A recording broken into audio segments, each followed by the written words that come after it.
OK 好，咁之後咧我哋繼續講一個點樣去寫一份大綱啦。咁我哋試下跟住我畫一次大綱先咯。咁首先好簡單嘅嘢就係嗱，一條題目咧叫一次百感交集嘅聚餐，一次百感交集嘅聚餐。咁簡單嚟講即係一次聚餐啦。咁個重點或者係個扣題位喺邊咧？主要就係百感交集同埋聚餐。OK，百感交集同埋聚餐。OK，最想第一樣嘢咧，我哋要諗嘅係咩咧？第一個我哋要諗嘅係咩啊？諗主題啊嘛。個主題係咩啊？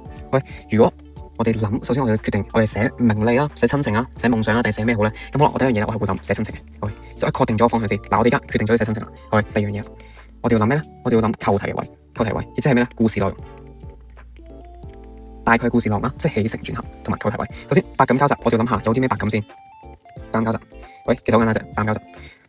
百感交集即係等於多於一種嘅感受感覺。OK，所以好簡單啫，我哋要諗嘅係多於一種感受，就已經係足夠。第一樣嘢，如果寫親情，一定寫咩啊？一定寫愧疚啦。OK，係啊，sorry，愧疚。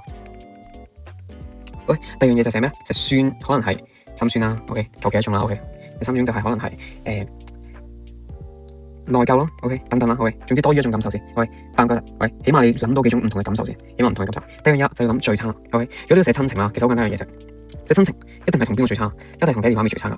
喂，所以你諗下聚餐係啲咩先？如果係同時之間有爹哋媽咪，好簡單。喂，趁埋依家可能近啦，可能你寫做冬咪得咯。喂，即係冬至啦，做冬至。喂，冬至。喂，可能打邊爐啦。OK，寫得 detail 啲啦，打邊爐啊。OK，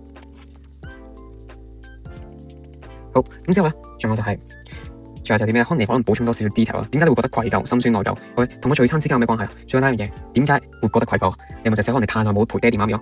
冇陪。發現佢啲咩？發現他們變老了。喂，呢個係最簡單嘅一樣嘢。喂，最簡單，佢發現佢哋變老了，其實已經係一個舊嘅故事嚟㗎，係個故事嚟㗎，已經係一個衝擊嘅故事。咁我第三步要做啲咩咧？喂，我話啲咩要寫啲咩？就係個立意啦。喂，咁我既然講到啦，話我哋係愧疚，喂，話係心酸，話係內疚。喂，所以我哋要諗下，我哋講啲咩先？通常咧，一定係講翻親情，其實講嚟講去都嗰樣嘢啫，就係講咩咧？一就講陪伴，喂，一就講孝順嗰啲嘢啫嘛。喂，咁我要講嘅立意係咩咧？就係子欲養而親不在咯。喂，咁嘅立意，喂，仲有一樣嘢就係社會對名利嘅追求，忽略咗咩啊？忽略陪伴父母嘅重要性咯。OK，咁其實已經係一個立意㗎。OK，嗱，首先第一樣嘢，我講過話有兩種嘅立意啊嘛。立意 A 啊，係講啲咩啊？係講個人層面，呢個係個人。咁立意 B 咧，立意 B 係講咩啊？講社會啊嘛。所以好簡單，呢個就係一個社會層面嘅一個立意。OK，咁基本上咧，你想寫個立意，最簡單嘅立意，呢個立意大概好似係30字好冇？喂，唔使幾分鐘寫到出嚟，即刻諗到。你寫親情就寫啲咁嘅嘢啫嘛。咁當然啦，你入市場嘅時候，其實你一定要背咗一定嘅立意嘅，即係你唔好睇，喂，我就咁寫出，咁其實我都係背翻出嚟嘅啫。喂，所以就第四樣嘢，我就係要做咩啊？做先抑後揚。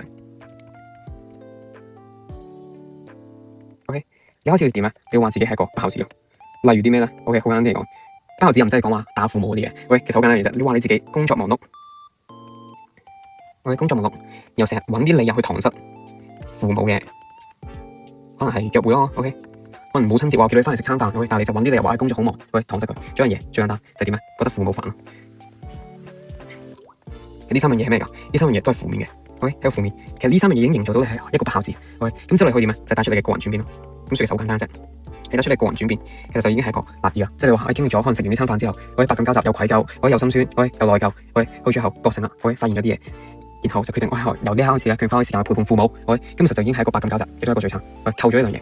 咁我第五步做啲咩咧？就係轉折，即係你要諗由邊刻開始，你已經完全蛻變咧，完全由一個覺得父母好煩嘅人，覺得好忙碌嘅人，你成日都工作好忙碌，然後冇時間去陪伴父母嘅，突然之間轉折，仲有一個咩地步咧？就係我覺得哇，親情係好重要啊，覺得要花啲時間去陪伴父母。由邊刻開始我要諗呢刻開始。通常咧，我就會用咩咧？我會用可能一句説話，例如咩説話？好簡單，可能就係爸爸講咗一句嘢，例如係啲咩咧？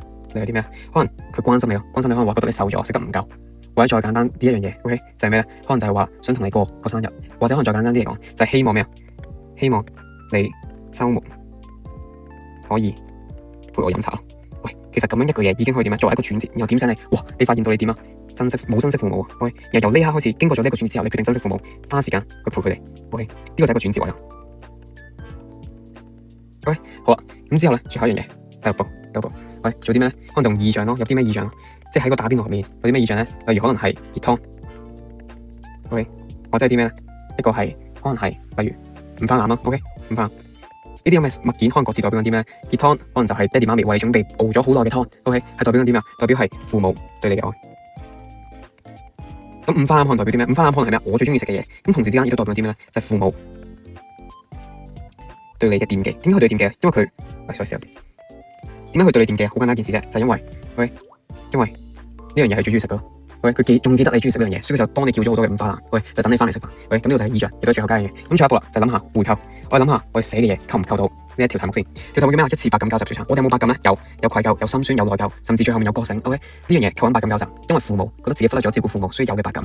OK，百感交集。咁最慘有冇啊？梗係有啦，打邊爐啊嘛。喂，同爹哋媽咪一齊食飯啊嘛。喂，然後先至會有百感交集啊嘛。所以話最慘百感交集都已經有啦，咁已經代表你扣咗題。然後我再睇下個立意夠唔夠正面先，夠啦。OK，就講子欲養而親不在。OK，要多啲花時間陪伴父母，照顧父母。OK，孝順父母。OK，夠啦。有冇一個社會嘅立意？有。OK，好啦，仲有冇咧？有冇轉折啊？你嘅個人，喂，個人有冇成長到咧？